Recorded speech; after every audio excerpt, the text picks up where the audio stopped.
Hey, we're Blenderstyle, and we know how to break the deadlock. On this episode, Maximum the Hormone, Bu-ikikaesu, released in 2007. Cheers, fellas. Cheers, gentlemen. That's how you pronounce it.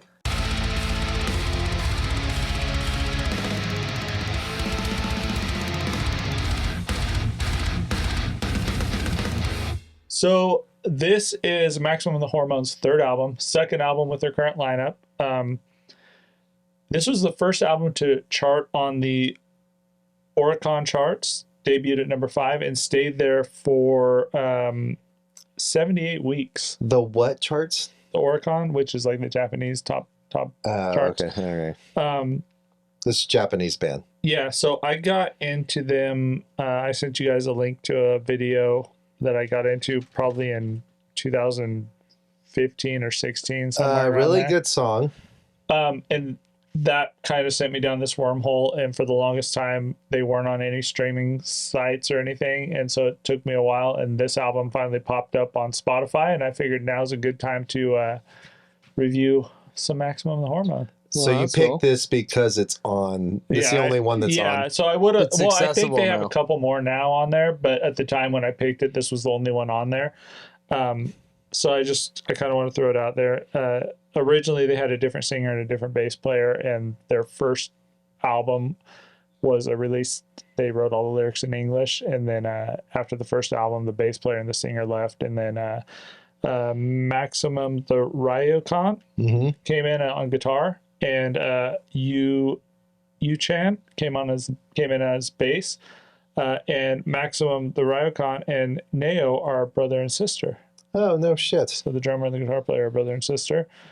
And from what I understand, Maximum the Ryo-kan writes all the words and the music for this. So the only thing I know about Maximum the Hormone was I listened to this podcast.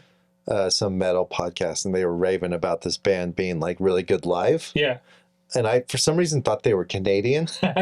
Way off. Yeah, a little bit. Other side of the globe. Which I agree with you. I've seen like 1 or 2 live videos, and they seem like they have a lot of energy and stuff, but it's hard to find anything about this band. That's like the downfall of this band. They seem to not do a lot of stuff outside of Japan.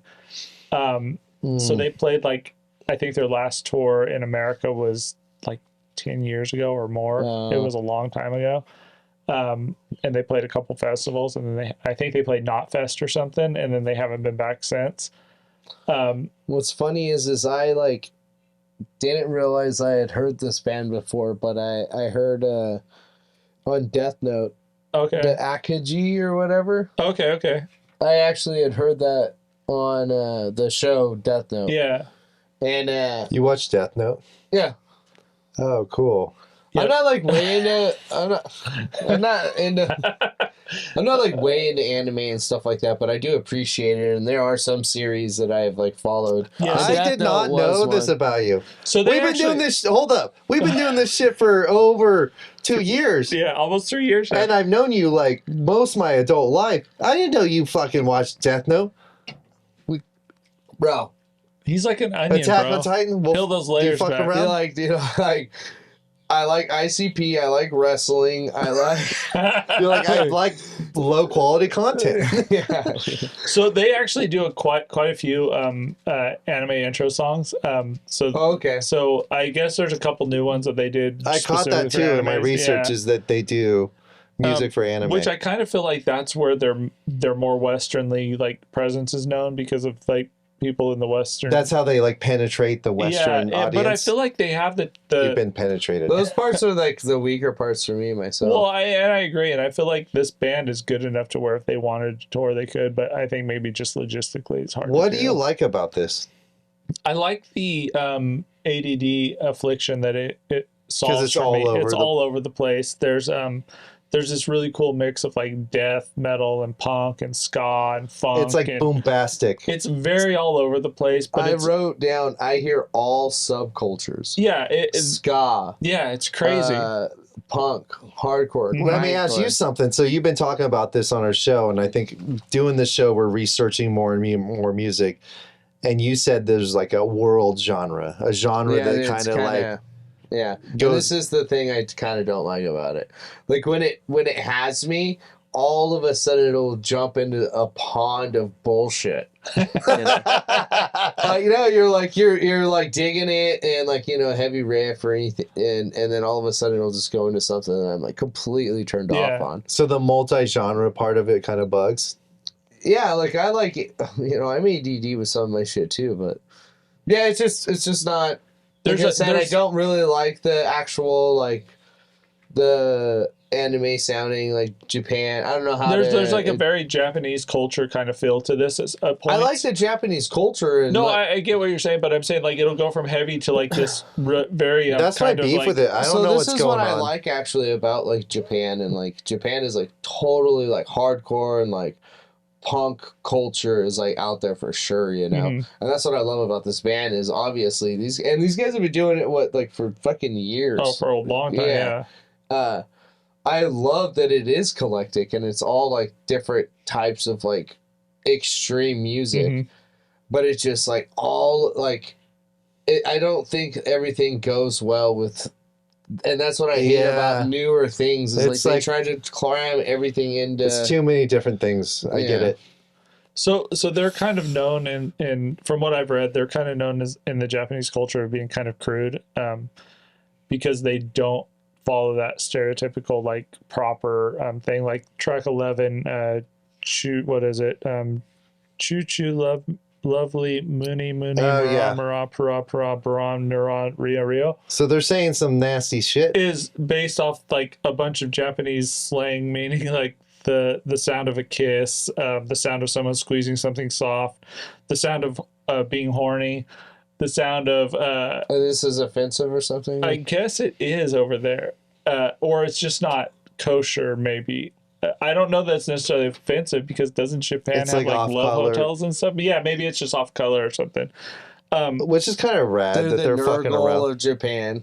But at the same time, in Poland they hate Catholicism. I'm gonna go for that easy target. Yeah, like low hanging. These guys are like, oh shit, don't touch yourself softly on the moon.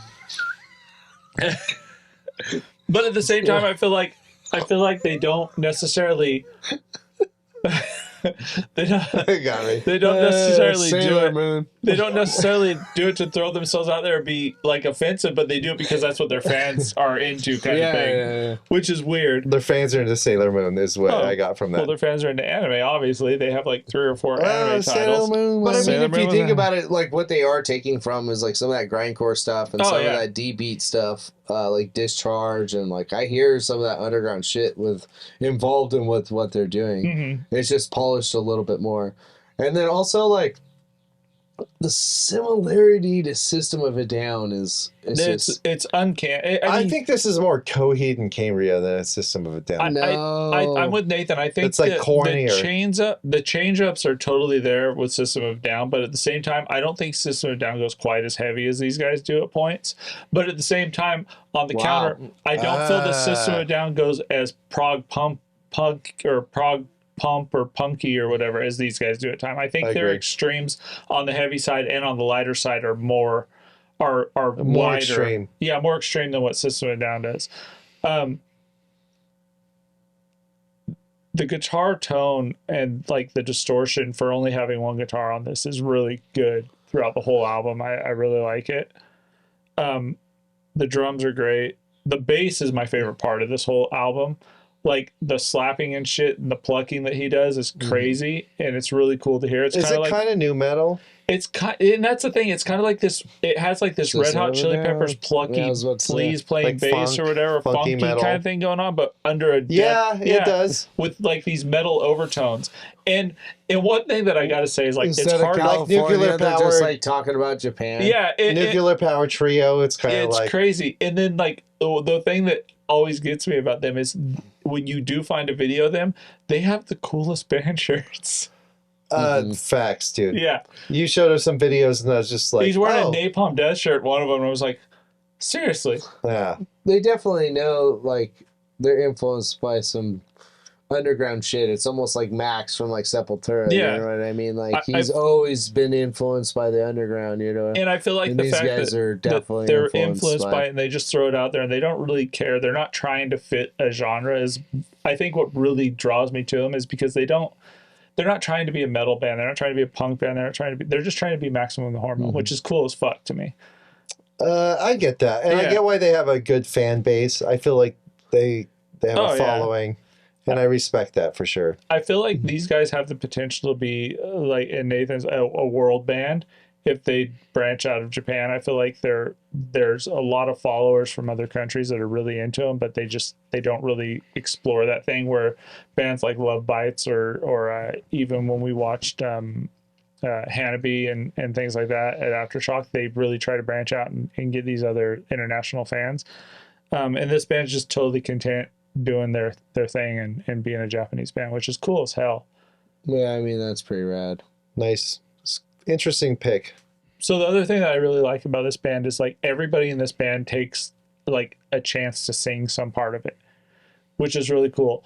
I like the interaction between all the different vocalists and stuff. I think there's a song on a later album. I don't even know if it's on an album, but they released a single when they left their record label and signed to Warner Music, where they pretty much bid farewell. And the guy who sings, he's playing drums and the drummer's singing.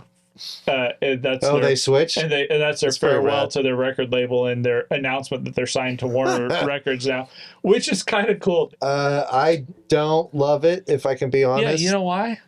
Because you don't give anything a chance, Matt. I listen to this a lot, and I give it a 2.6 out of 5. Okay. I don't get it. It's mostly annoying. Really? It is like interesting. Like I've never heard anything that sounds like this, and it is heavy. And like if I heard it in public, I'd be stoked on it. But I don't. Now, is it just the change-ups between songs, or there's no continuity between it that does it, or? And it's like the goofy ass shit that's going on, like the wacky.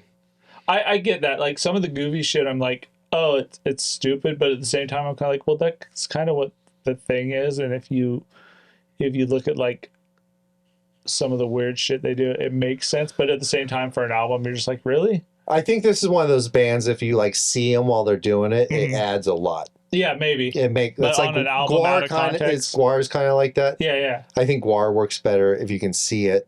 Well, like and that's you understand what Guar's doing because yeah. So. I mean, there's just some parts in this that I feel like are like I'm watching a PG movie. You know, so like I feel kind of weird like watching it or listening to it without a child next to me. You know, like, am I listening to am I watching Blippi without my son? You're like, I really love this show. And, those parts I don't like. Yeah. But I do like some of the heavier parts. I just hate that I'll, like, love it, and then all of a sudden I'll just fucking hate it. Yeah. And that upsets me. So I give it a 3.2. Nice. Did I give my shit too early? No, because we'll just keep that gave my shit too early thing afterwards. No, you're fine. So I gave it a 4.5 out of 5. I love it. I love what it does for my ADD. I think some of their newer shit is way better. That song you sent us, is that newer than this? I think that is newer than this one. That's good. That means because this was released in 2007. Yeah, and I think the one I sent you is from like 2015. Okay. Oh damn! I like that way more than this. I thought that was actually before this. No, me too. I love the mixture of like the different genres of music and the transitions between them, which I think is really cool. But I think their later stuff is way better than this. This is a great album, but I feel like their later stuff is more cohesive and stuff. So. Hopefully it's on Spotify and we can check it out. I think they actually have like 3 or 4 albums on Spotify now. I think so. Or get the record and we'll come over and check it out. I would, but I can't even find a freaking shirt from these guys. Because I've been trying to buy one for years. Keep looking, homeboy. I've been trying. I've even looked on eBay. I don't want to buy one that I don't know it's not authentic and going to the band. Authentic. I appreciate your fandom. I appreciate your authenticity. That was Maximum the Hormone. Bu-ikikaesu. Like, subscribe, leave a comment. Tell us what you think. See you next week. Him blend. If you're suffering from hemorrhoids,